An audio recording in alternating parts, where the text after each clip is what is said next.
ఒక తీర్మానం చేసుకో. భక్తులు అన్నారు, భక్తులు చక్కని స్లోగన్స్ చెప్పారు. ఏంటంటే, ప్రార్థించేవాడు పాపం చేయలేడు, పాపం చేసేవాడు ప్రార్థన చేయలేడు. ప్రార్థన ఒకటే కాదు, వాక్యం కూడా చదవలేరు. వాక్యం కూడా చదవలేరు,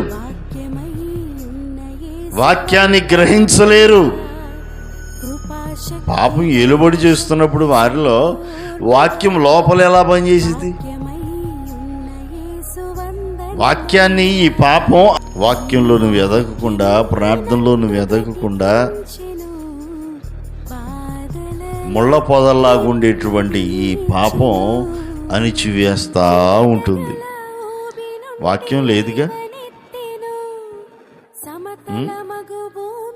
వాక్యం లేనప్పుడు ఎవడే చెప్పినా నమ్ముతావు. వాక్యం నీలో పనిచేస్తూ ఉంటే, దేవుని మాట, వాక్యం అంటే ఏంటి? దేవుని మాటే కదా. దేవుని మాట నీలో పనిచేస్తూ ఉందనుకో, ఎవడబడితే వాడొచ్చి, అడేగాడొచ్చి, బుడేగాడొచ్చి, ఎవడబడితే వాడొచ్చి ఏది పడితే అది చెబితే నమ్మేస్తారా? ఇది నిజమా అని అంటే, ఎవడరా నువ్వు అని అనాల్సింది పోయి, ఏంటి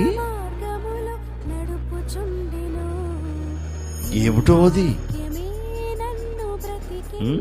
ఏమిటో అది. సాతానికి చెవి ఇవ్వటం కాదా?